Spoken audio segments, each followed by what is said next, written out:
Hi, I'm Alex Degeling, and today I'd like to show you my poster, which is about enhanced stochastic radial transport of drift resonant electrons facilitated by the formation of strongly peaked azimuthally localized toroidal mode FLRs, or field line resonances.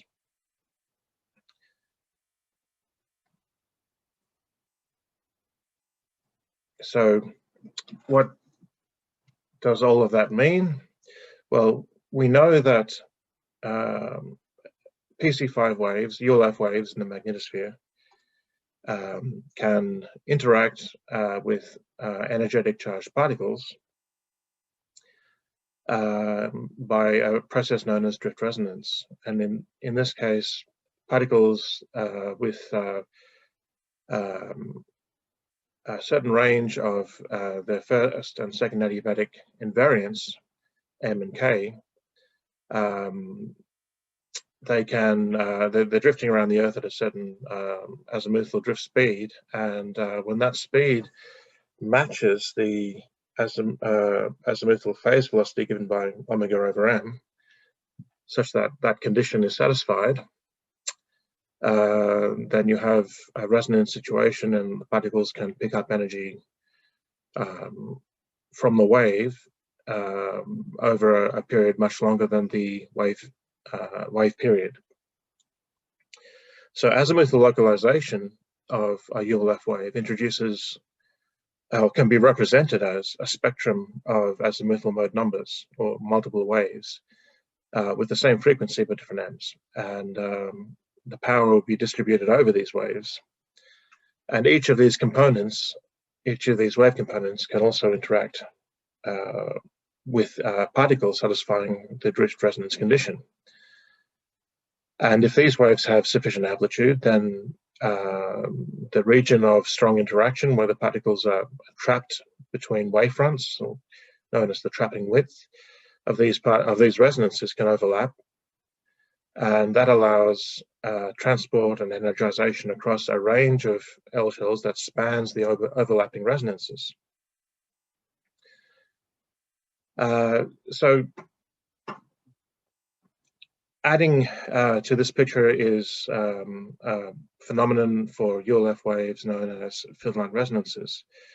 So a field line resonance occurs when, say, a MHD fast mode wave transfers its power resonantly to a shear Alfvén wave, or mode converts to a shear Alfvén wave at a given location in the magnetosphere, where the fast mode wave frequency matches the eigenfrequency of a set of field lines, which are closed in the ionosphere. And these closed field lines, the eigenmodes formed on these field lines, store the wave power and lead to strongly peaked monochromatic wave structures.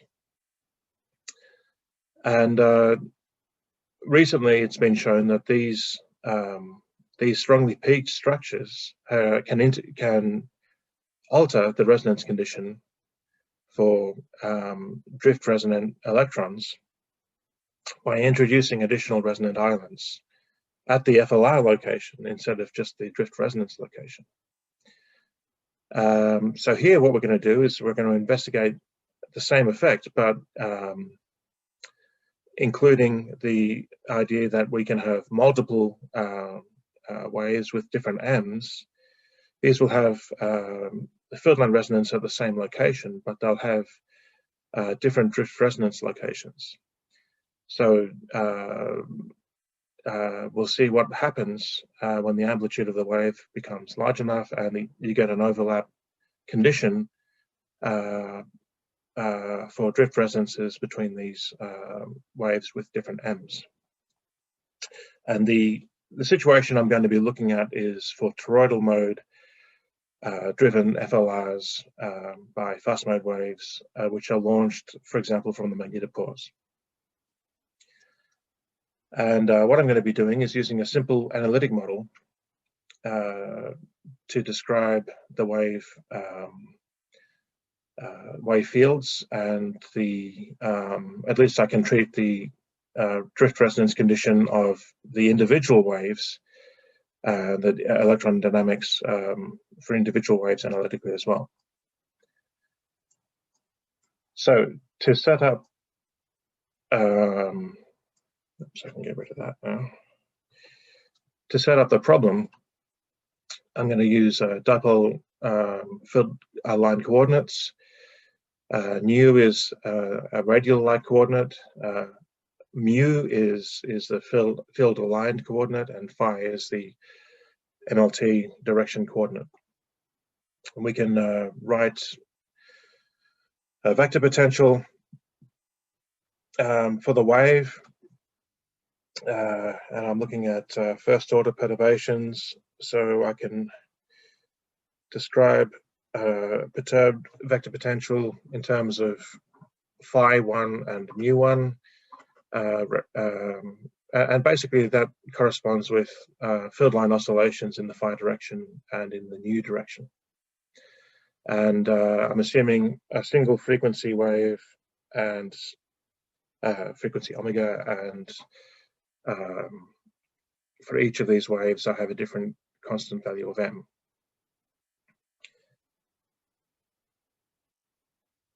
So we can get the electric field from the vector potential and the magnetic field by taking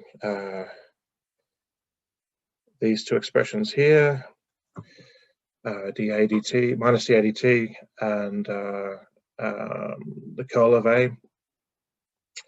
And the electrostatic component, phi1, capital phi1, is given by the condition that the field aligned electric field is 0. And when you work through all of those conditions and using these equations, you get these relationships here. And here I have the dots represent time derivatives, partial derivatives, and the dashes represent spatial derivatives in the nu direction.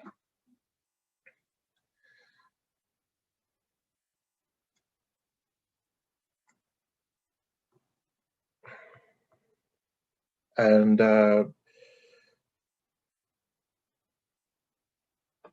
what I would like to have done here is actually use an analytic model for the toroidal mode field line resonance and coupled to the fast mode.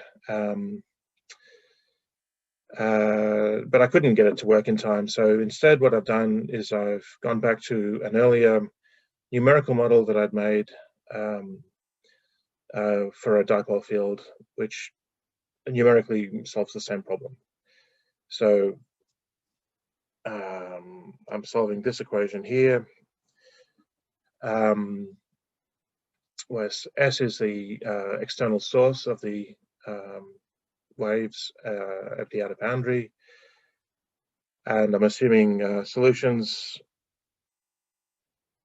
are of a form like this, where they're separated into an amplitude multiplied by a fundamental either shear alphane wave or a shear alphane wave in the polarized in the toroidal direction or the poloidal direction, eigenmode along the field lines, and then multiplied by a phase factor. And for these modes, they satisfy the local shear alphane wave eigenfunction equations, which are the next two equations below. Oops.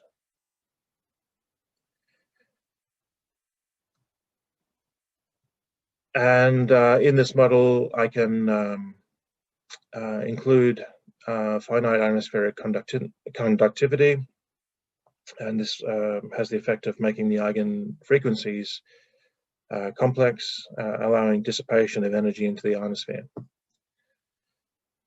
And I'm using what's called a slowly varying envelope approximation. So I'm discounting nu1 double dot and phi1 double dot, if you like, and that allows me to solve for the envelope of the wave packets, if you like, using these two coupled equations, and the capital omegas in these equations are given by the integrals up here.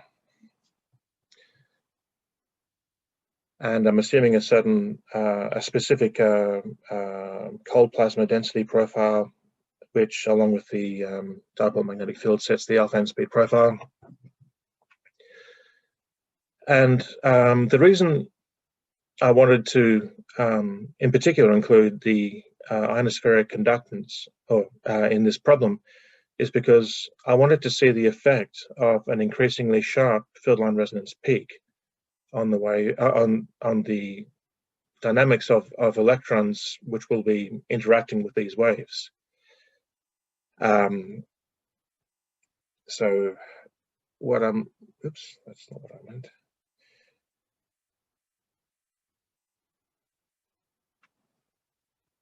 So what I'm looking at is these plots down the bottom here. The top left plot is just showing the amplitude of the azimuthal electric field, the radioelectric field, and the magnetic field. And the bottom left-hand plot is showing the phase for a particular frequency and conductance and mode number given here.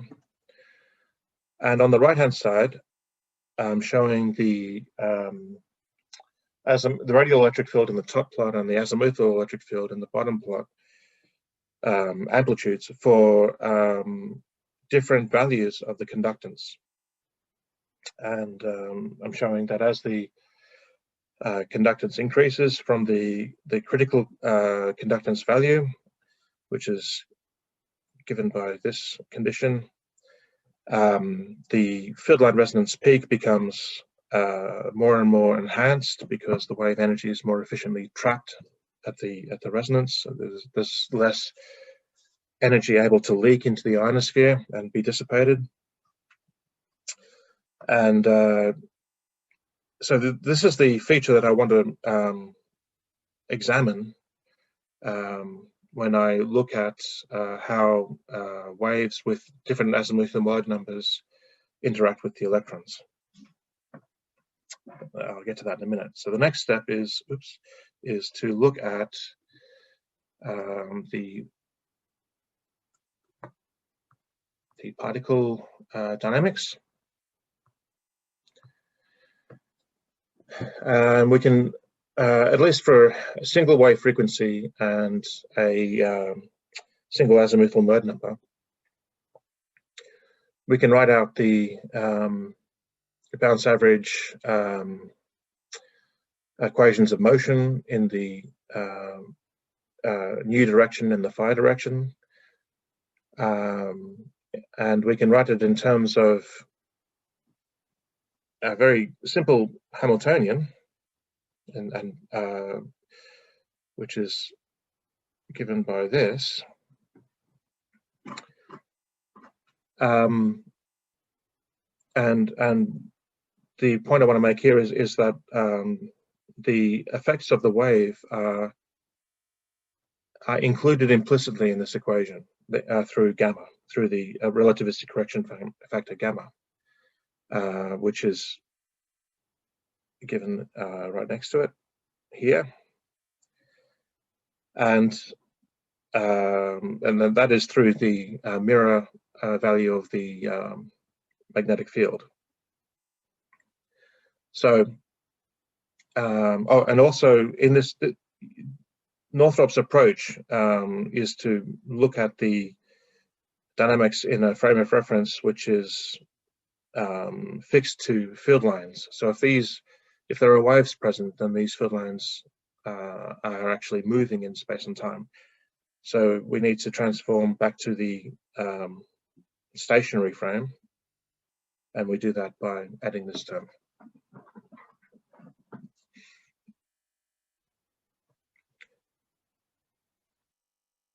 And this is all under the assumption of ideal MHD conditions, so E plus U cross B equals 0.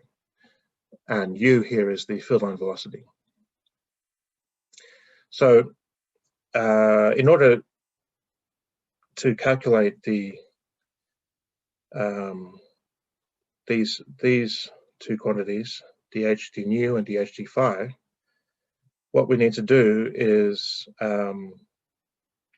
assume that the mirror point of the magnetic field for a given particle, first and second adiabatic invariant, can be written like this. So we have a stationary, the background value bm0 and a perturbed value little bm e to the I psi, where psi is m phi minus omega t. And I've just got the definition for K there for the second invariant, and I'm making the assumption that the ratio of little bm over bm0 is small compared to 1, so we're looking at first order perturbations. And doing that, we can get these two expressions for dH nu and dH phi. And then we can write down the equations of motion as I've got here. For and what I'm doing is I'm transforming now to the wave frame of reference, where the wave has a phase velocity of omega over m. So it's given by rewriting, instead of thinking about phi dot, I'm looking at the transform to psi dot, which is now the variation in phase of the wave, in the wave frame of reference. Variation of the phase of the particles in the wave, basically, is what I'm trying to say. And when you do that, you get these two equations for psi dot and phi dot, where in this case you have basically an effective kinetic energy T and a potential term V, which are given by these two equations. And we can look at fixed points where these two equations, psi dot and phi dot, are equal to 0. And we can look at the stability of these fixed points, and that indicates how the particles behave. Now, what I've got in this picture is an example of such a calculation. So normally what we would think about is just the unperturbed drift resonance condition, which would be given by that blue dashed line in this plot as a function of L shell and psi dot. And where that crosses 0 would be where psi dot equals 0. So that point there would be the locate, or the L value of the drift resonance. But what I've done here is I've put in a localized perturbation in the wave fields corresponding to a field line resonance at about, I just realized I must have cut off the X labels, but where the red dotted line is, that's where a field line resonance peak is. And what you can see is there are now two curves for different halves of the wave cycle, where the potential term has an extreme value, and these curves show how the psi dot varies as a function of L because of this field line resonance. And what that does is it creates extra crossings of the line psi dot equals 0. In other words, it causes the appearance of extra resonant conditions. I'm just highlighting the ones for the red curve at the moment. And you can, if I just delete those, you can see the ones for the yellow curve, half a cycle in phase later. So you can work out the stability of these fixed points, and you can show that the ones that I've indicated with a cross are saddle points, and the ones that I've indicated with a circle are centers. So they correspond to the center of a resonance of closed orbits in phase space. And in the situation where, shown by the yellow line in this picture, you can see that there are actually two resonances appearing now, one close to where the original drift resonance location was, and another one close to where the field line resonance peak is.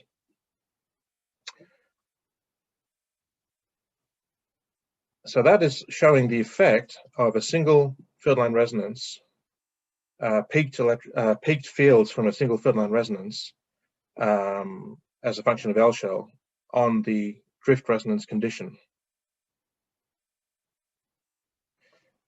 for a single wave. Now let's add more than one wave. So first, how do I zoom up?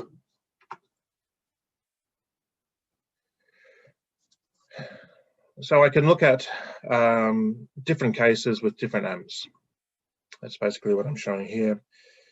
I'm looking at a case with m equals 3 and a case with m equals 4. Those are in the left-hand column and the right-hand column of these figures. And you can see that there are 3 resonant islands for the m equals 3 case and 4 resonant islands for the m equals 4 case in the top row.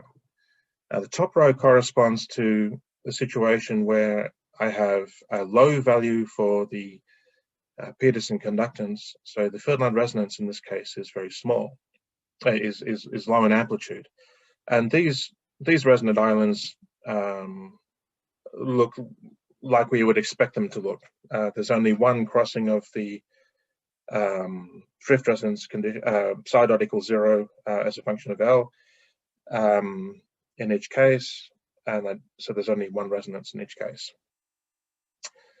In the bottom two plots, again for m equals 3 wave and the m equals 4 wave, I've now I'm using a value with a much higher ionospheric conductance. So there's a significant peak in the field line resonance at the location of about just below 6.5, L of 6.5. And what you can see is in the left-hand plot, there's the m equals 3 resonance, which is at about L of 5.25. But there's another small island appearing at close to the field line resonance, or a set of islands appearing at close to the field line resonance. And so this is the effect of the field line resonance in perturbing the drift orbits and giving you an additional resonance. And similarly with the m equals 4 case, the zeroth order resonance was above the field line resonance, in this case around L of 7.5-ish maybe. And you can see again a series of islands which are located at the peak of the field line resonance at L of just below 6.5. So now imagine if these two waves exist together, because the ULF wave fields are azimuthally localized, so there's a spectrum of M's. So in that situation, both the m equals 3 wave and the m equals 4 wave would be present. Their amplitudes may be different or whatever, but you know, the field line resonance locations would be as shown. And in the top case, you can see that there would be a gap in L shell between the m equals 3 resonance and the m equals 4 resonance. But in the bottom case, because they both share the same field line resonance location, the additional resonance islands in the m=3 and the m=4 case give you island overlap straight away between the m=3 resonances and the m=4 resonances. So that's going to give you stochastic dynamics.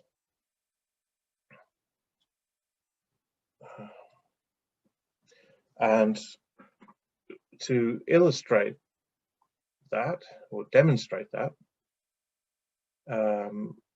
I did a numerical experiment where I scanned the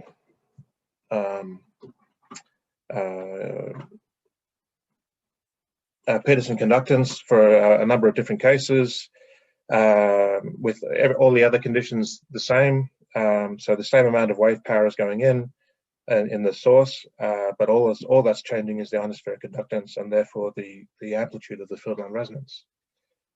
In the top plot, what I'm showing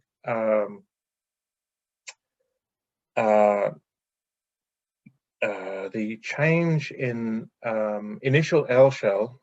Sorry, the change. Let me get this right.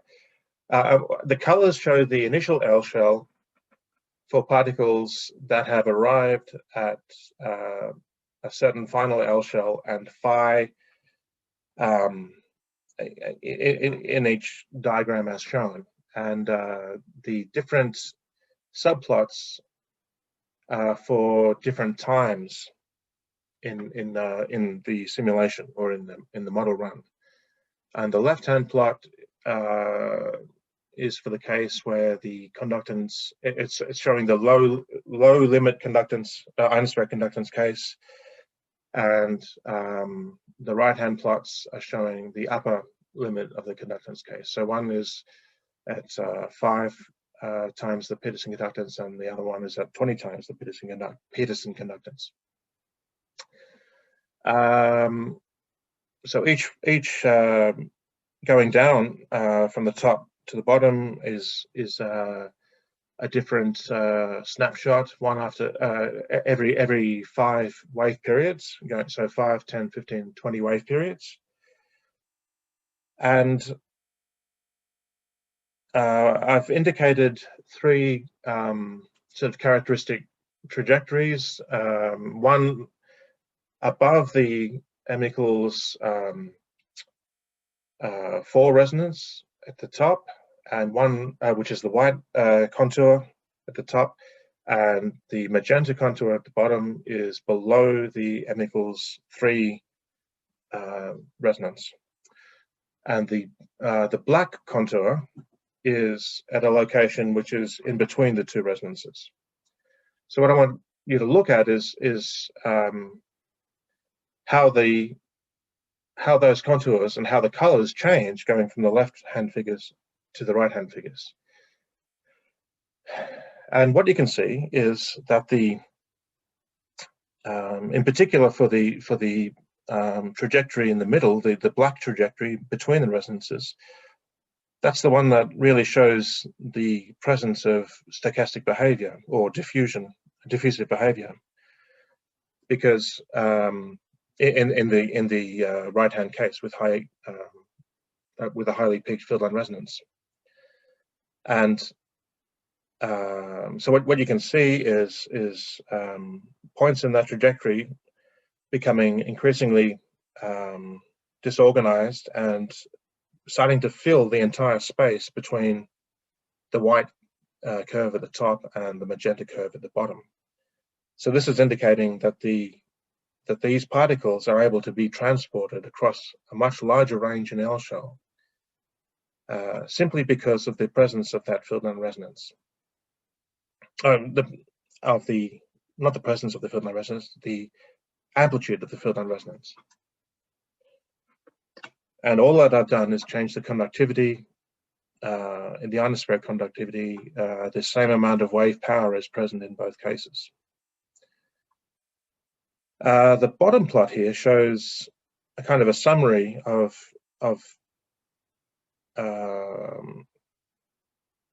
the transport that is that occurs for different ionospheric conductance values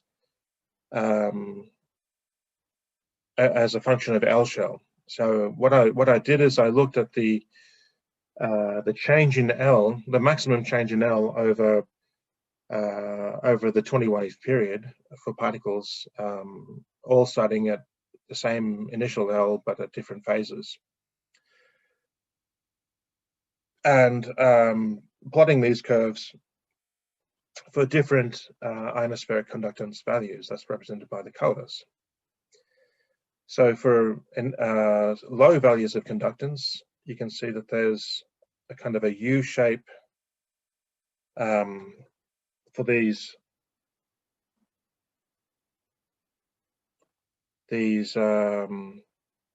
changes in L, and then it drops off on either side, and that's corresponding to the two resonant islands being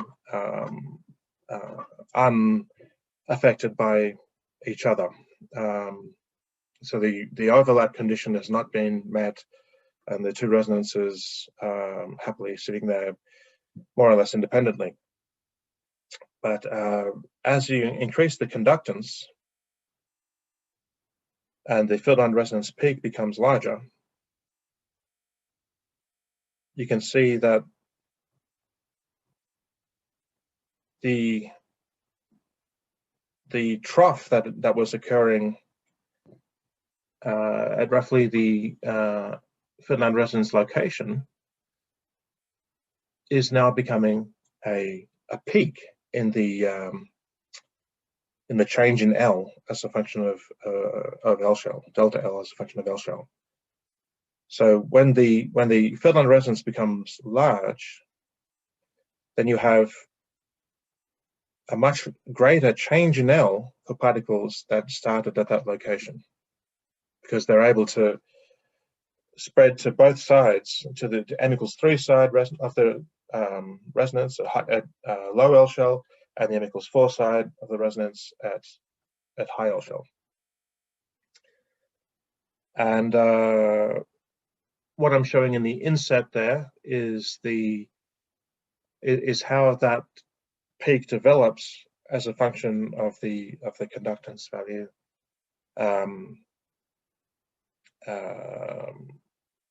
by taking values along that line at L of 6.3. Oops. So that's the main results in this paper. So I'm showing that we have, in the situation where we have toroidal mode field line resonances, and if there's wave localization such that we get multiple M's, then the change in topology of the drift resonance condition, because of the occurrence of these extra resonant islands in the vicinity of the field line resonance, it substantially changes how drift resonance particles behave, and allows stochastic transport across a wider range of L shell than would have been possible without the field line resonance occurring, but the same wave amplitude. So this might provide an avenue for driving stochastic dynamics or stochastic transport, which hasn't really been considered previously. Thanks very much for your attention.